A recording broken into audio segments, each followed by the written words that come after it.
calle del manager del estado.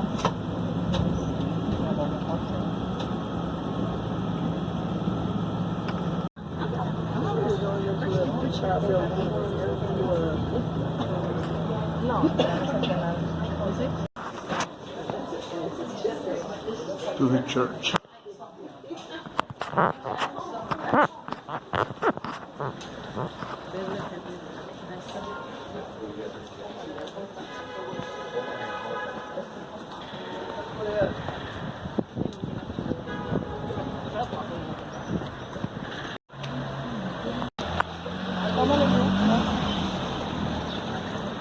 $1.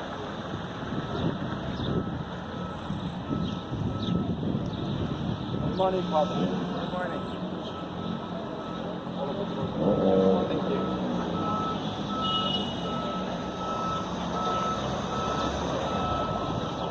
Lucia, like. Estamos en la iglesia de la Natividad. Bueno, vamos a entrar primeramente, Dios. Vamos a pedir por todos nuestros familiares y amigos, especialmente por la juventud y por todos los enfermos y los agonizantes de este día.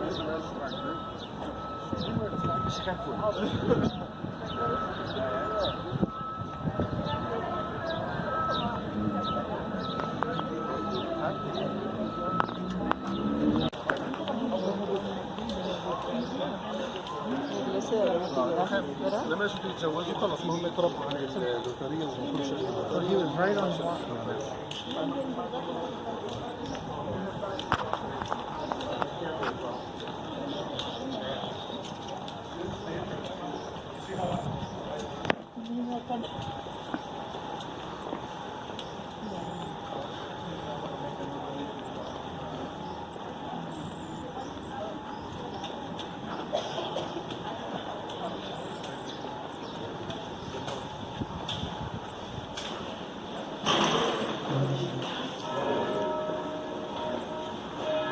St. George. Ese es St. George. ¿Es otra familia? No, St. George. St.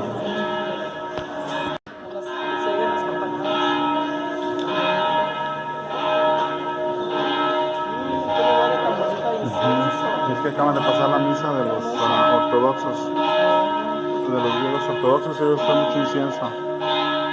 Dijeron, mira.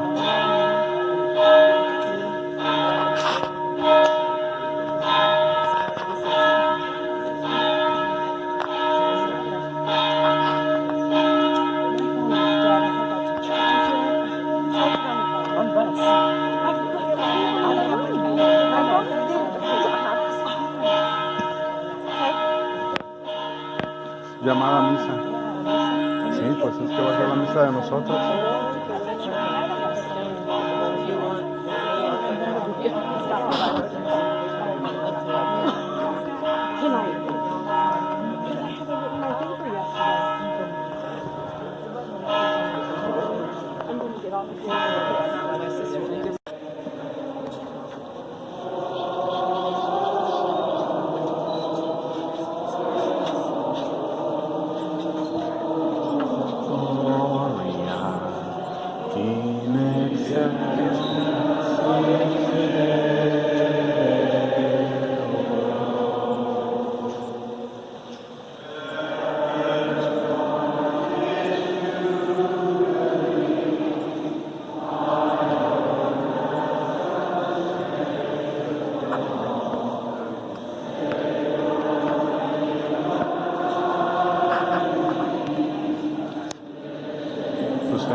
Widzicie, tam gdzieś. Знаете, такого не слышали никогда? Они особенно преследованы.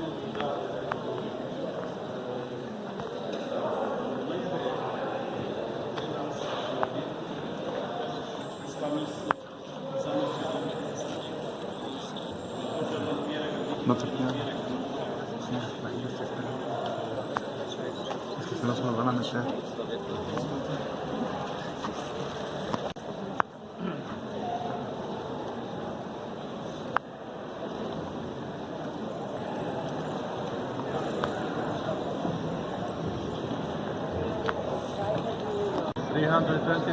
I just said 325.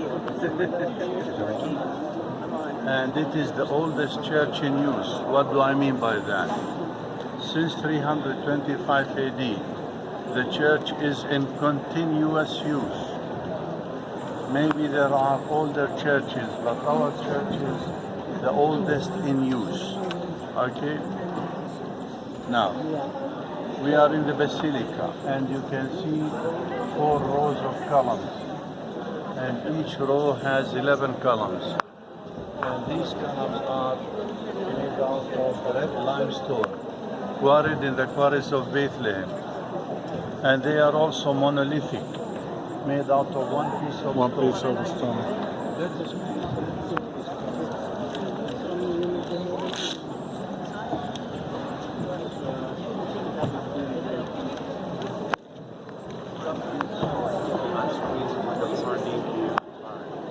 And on each column there is a painting of a saint or saints. Now, the Byzantine churches, Greek Orthodox churches, are divided into 3, as the temple used to be divided into 3 courts. The Holy of Holies is behind the iconostas, and if you look to your back, you see the iconostas. And behind the iconostas is the altar, where the consecration of the bread and wine takes place. And then the Basilica, and this is the court of Jews. Behind the iconostas is the Holy of Holies. Here is the court of Jews.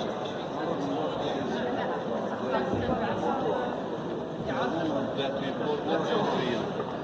And the atrium is the place where newly converted Christians used to sit, and also where baptisms used to take place. So this is the atrium outside, this is the Basilica, and the Holy of Holies behind the iconostas. The altar is behind iconostas. That wall of glass. Yes. Behind that is the altar, so we Yes. don't see the altar. No. Now, the iconostas is the place where we place the icons. Now, many people think that we worship the icons. This is not correct, ladies and gentlemen. And we don't say we paint an icon. We say we write down an icon. And icons were also used in the first Christian centuries as means of teaching. People couldn't read and write in that time. So with a drawing, with a painting, you can explain the parables of the Lord and what happened to him easily, rather than explaining to people verbally. Now, remember we talked about 614. What happened 614? They destroy. The Persians. Now, when the Persians came in the Church of the Nativity, they didn't destroy it. And because they came to an icon where 3 Oriental men, Magi's were, so they said, this place is ours. Why should we destroy it? So the icon of the Magi's saved the church. Wow. And if you are acquainted with the history of the church, there was a movement in the church against using icons. And they held a council for that, 700 something, and they re-establishing the culture of using icons in the church. Until today, we have the icons in our churches, you see, and that's why you will see the icons. Now, I will give you time when we finish with the grotto, give you time to go around and to take photos, don't worry. And the, Now remember, gone in the church, and they have discovered lovely mosaics, and some of these mosaics were plastered over. So they took the plaster, and now we can see the mosaics. Now, on our right-hand side, this tells us the family tree of the Lord according to the Gospel of Matthew, and here the 7 ecumenical councils that were held in the church. You see. Now, let me tell you how we, indigenous Christians, understand the story of the birth of the Lord. Because we read in the Bible that the innkeeper sent Mary away. Now, this is not Oriental mentality. This is not Oriental thinking, no. And let me tell you, first of all, we have to know that when a Palestinian in the time of the Lord, or 200 years ago, wanted to build for himself a house, he will search for a cave. Atop the cave or beside the cave, he builds his house. And house, we are not talking about 9 rooms mansion. We are talking about 1 room for everyday purpose. Now the cave would be used as a storage place as well as for the animals. 2, if we go to our bus and ask our brothers to take us to a very remote village, then people will welcome us there and will bring us to a house which is called madafa. Madafa is the welcoming house. And usually this madafa is run by the spokesman of the village. Now, why did Mary and Joseph came to Bethlehem from Nazareth? the census. Because of the census, and because they come out of the house of David. And they return to his original city, which is Bethlehem. Yeah? So, taking these 2 things into consideration, then I would say that Mary and Joseph returned to this welcoming house. And by the way, if the village was a big one, then each clan of the village used to have its own welcoming house. Now, she came with Joseph to this welcoming house, and the house was, because of The census. And Many people a come. woman in labor, was it appropriate for her to give birth among such a multitude? What was the alternative? To go down to the cave to give birth amongst animals. This is how we understand. But let me continue, you'll see more. First of all, there were no 5-star hotels by then. Secondly, this word "in" was translated from the Greek word katalima. And katalima can be interpreted into 2 ways. Inn or house. I would say house. There was no place for them in the house, in this welcoming house, not in the inn. No inn in that time. This is how we indigenous Christians understand the story of the birth of the Lord here in Bethlehem. It isn't that she came to this inn. and the ill-hearted innkeeper sent her immediately away. This is not the case. So this is how we understand the story of the birth of the Lord in Bethlehem. Armenians. The church is divided between the local congregations. We have the Greek Orthodox, the main altar is Greek Orthodox. We've been in the Catholic part of the church, and in that corner over there are the Armenians. So this is how the church is divided. And we are waiting right now because, as I've told you in the bus, Greek Orthodox begin Mass early morning, after them the Catholics, and then the Armenians. And then they finish around 10 o'clock. Then they let people go down to visit the grotto.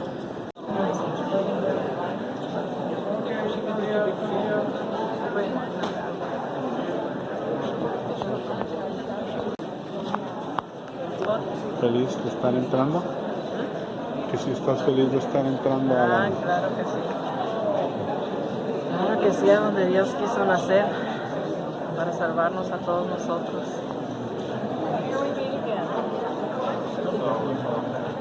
No, es que como pueden ver está en remodelación, están descubriendo unos de los mosaicos que estaban en la iglesia, que no la destruyeron cuando fue invadida, pero cubrieron enjarraron los mosaicos y los están descubriendo, los están sacando.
Y Lucía.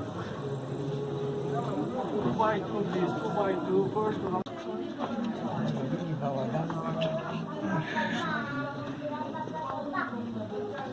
Okay, just one picture. Thank you, sir. Next, please. Okay, sir. Thank you. Keep moving, please. This way. Go ahead. Keep moving to the left side.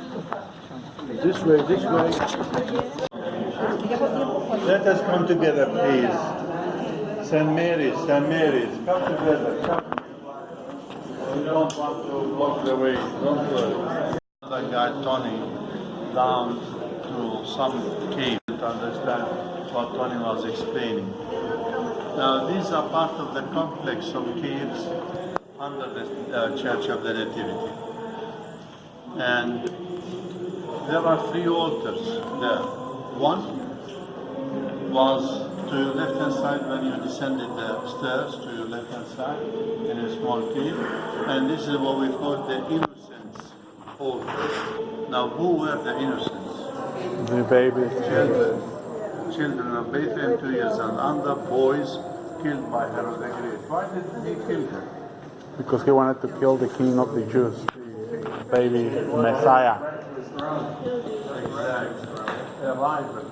Now, imagine when the Magi's, these VIPs, sheikhs, kings came to visit the country. As VIPs, as kings, maybe sheikhs, they went first of all to Herod because he was the king. And the question they put to him was, where is the King of Jews going to be born? King of Jews? I am King of Jews. Now, arrival is coming. So he cunningly told them, go find the baby that I go and worship him. But they didn't report back to Herod. They took another way to the east. And yesterday I showed you St. Theodosius Monastery and told you tradition puts it that they overnighted one night in a cave there. No? This is how they estimate. But in that time, to kill 14 babies was a catastrophe in its sense, you see. Now, the second altar was just opposite on the higher level. This is what we call the Holy Family's altar. When the Holy Family fled down to Egypt, they overnighted one night there. So it is the Holy Family's altar. Then if you enter inside to these, where the tomb of Saint Hieronymus is, there is another altar dedicated to Saint Hieronymus or Saint Jerome. Now, who was Saint Hieronymus, Saint Jerome? He came in the country around 380 AD, and he came on a mission. And his mission was to translate the Bible. And I believe he did a very wonderful job.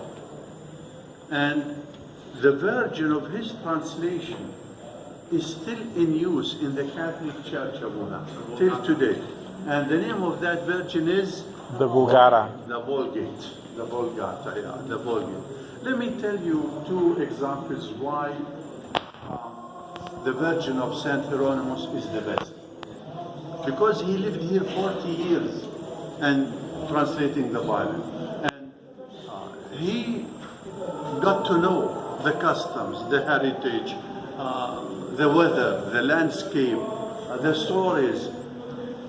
So I'll give you two examples. Remember the parable of the Lord of the flower that went to plow his field. And the Lord said, it is hard to put your right hand on the plow, your left hand with the strings, and to look backwards. Believe me, it is not only hard, it is sometimes fatal.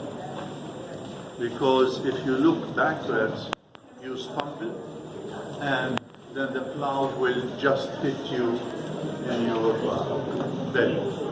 It can kill you easily. And the other parable of the Lord, if you remember,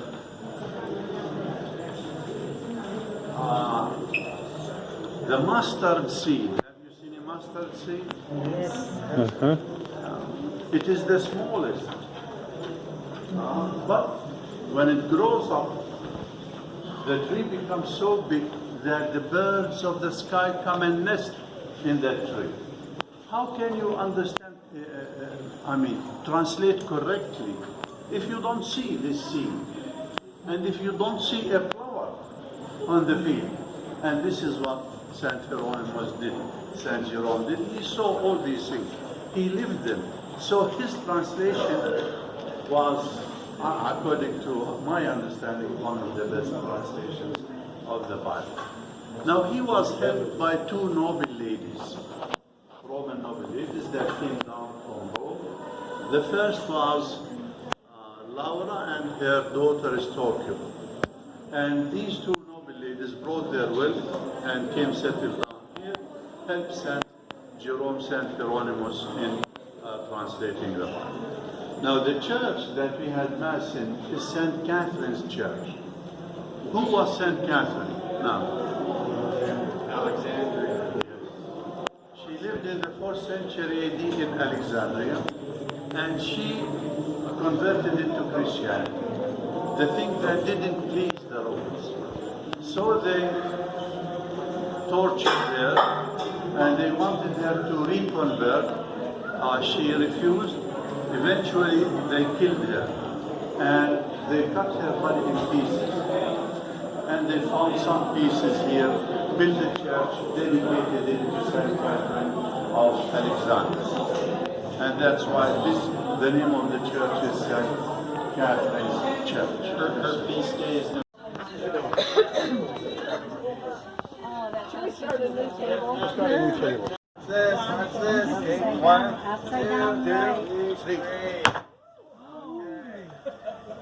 That break the table. He's a good cook.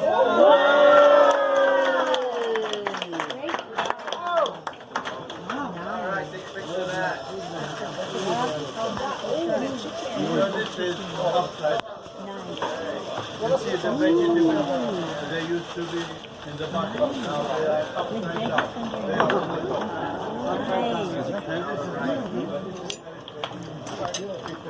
I had one, yes. Oh, I don't have any animals. Yeah. That's why you say that. The upside down rice with the chicken.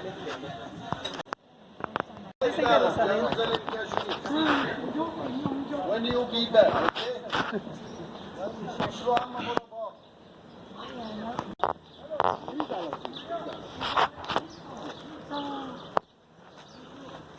Take 5 for 10, one more. 5 for 10. 5 for 10. 5 for 10, one more. Oh, yeah. 5. I bring more. You need more? Yeah, you going to all? Yes, that.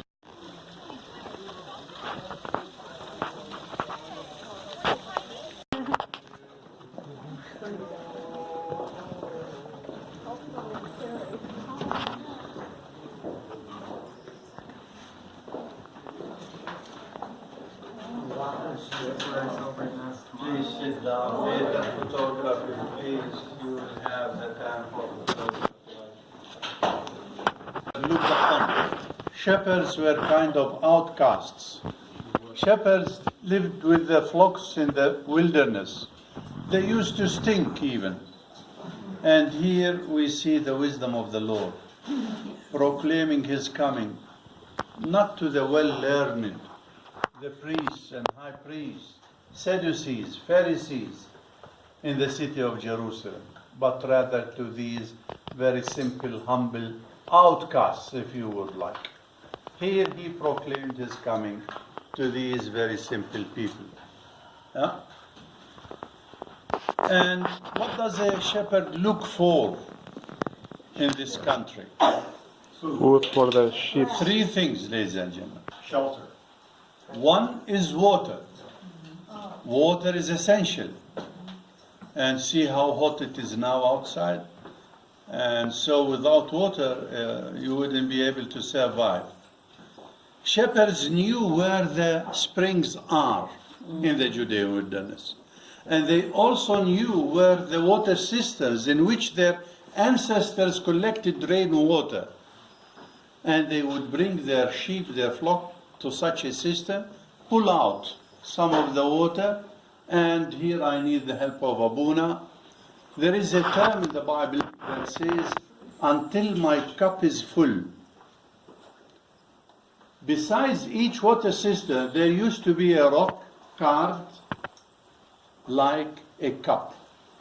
Then the shepherd draws from the water of the cistern, yeah, pours it in the cup, this very big rock, until it is full, and then the water spills around. Then he invites his sheep to come and drink. Until my cup is full.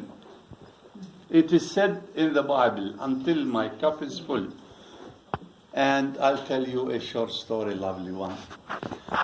A German priest was journeying in the Holy Land in the 1920s, and he came to such a water system. Now, you know, I've been educated in a German school. You know, Germans think in a straight way like that. So he saw so many sheep and so many shepherds, and he thought, for God's sake, how are these shepherds going to differentiate who's who, which is which? And he decided to stay to see what is going to happen. He stayed until the whole flock was watered. A shepherd rose, gave a certain whistle, part of the flock rose and followed him. The other shepherd did as such. Here we remember what the Lord said. I am the good shepherd. My sheep, they know my voice, and they follow us. Here, we lead them, but in your country you hurdle them. And nowadays, not with you herdle them nowadays with these small tractors, whatever you call them. Not with horses even anymore, with these tractors. No, here we lead our sheep, ladies and gentlemen. And the second thing a shepherd looks for would be grass. And if we read the Bible in a good way, we know the movement of the shepherds in the times of the Lord. Winter time, they will go to the southern part, to the Negev, to the desert, where in winter time there is grass. Springtime, Jerusalem and the central part of the country, where there is grass. Summertime, in the northern side. And you have seen the north, how the landscape was lush green. Even in summertime, shepherds will find grass in the northern part of the country. And this used to be the movement of the patriarchs, Abraham, Isaac, and Jacob, with their flocks around the country. Yeah? And the third thing that a shepherd looks for is such a shelter. This is limestone. The crust is very hard, very hard. But here it is not so hard. You can enlarge the cave as much as you want. Yeah? And when a shepherd brings his sheep in such a cave grotto, what does he do? Thank you, Abuna. He sleeps by the door, preventing wild animal snatching some of his sheep. Again, we remember what the Lord said. He said, I am the door, and through me you come to the Father. See, these parables of the Lord, I told you, didn't come out of vacuum. He lived the life here. He knew everything, and his parables came from his everyday life in the country. He knew that the shepherd would sleep by the door, preventing wild animals. He knew that shepherds would pour in this cup until it is full and the water spills around. And then they will call their sheep to come and drink and be watered.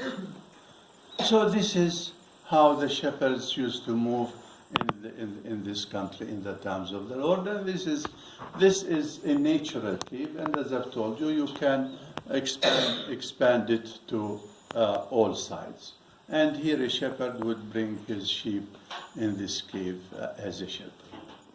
An experience that many Christian families are living, are immigrating. So one thing that would help them to stick to the land and not immigrate was to, in a way, give them an apartment to live in. So we formed a community, and people involved in the society paying monthly installments.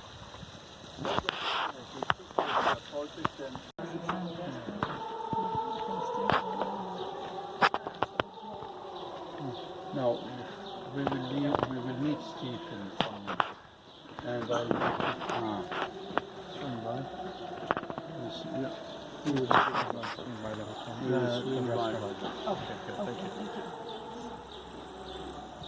Now, so this chapel is called the Chapel of the Angels. You can see the angel on the top of it. And if you look closely, you notice that it is built in the shape of a tent. And it was built by our beloved Italian architect, again with the name of Berlucci. 1950s. And it looks like a tent because of two reasons. One, shepherds do use tents in the wilderness. Two, Genesis 35. Jacob was coming to Ephrata when his wife Rachel, giving birth to their youngest son Benjamin, died. Continue reading the story. It says that Jacob went and pitched his tent near the Tower of Eder. Explicitly, you can find that Genesis 35. Archaeologists have good reasons to believe that the Tower of Eder used to stand here in this area. So the shape of it is. Yeah. Now inside the chapel, there are 3 paintings, lovely paintings. Begin to the left. Go to your left-hand side, looking at these paintings. The first is when the angels of the Lord 2,000 years ago appeared to the shepherds, gave them the happy tidings of the birth of the Lord in Bethlehem. The second painting is when they went to Bethlehem to see what happened in Bethlehem, and they gave the gifts and presents to the Lord there. And the third, when they return back to their flocks, very happy, telling everybody of what they have seen in Bethlehem. And remember, I told you, we people of this town brag a little bit and say, because of us you are now Christians. It is only bragging, yeah? If these shepherds didn't tell what they have seen in Bethlehem, you wouldn't be Christians. This is bragging, yeah? Now, and look at the faces in the paintings. You will notice that the faces are the same in the 3 paintings. The artist brought indigenous people from the town, from my town, painted their faces and gave them Oriental dress. So one of these might be my grandfather.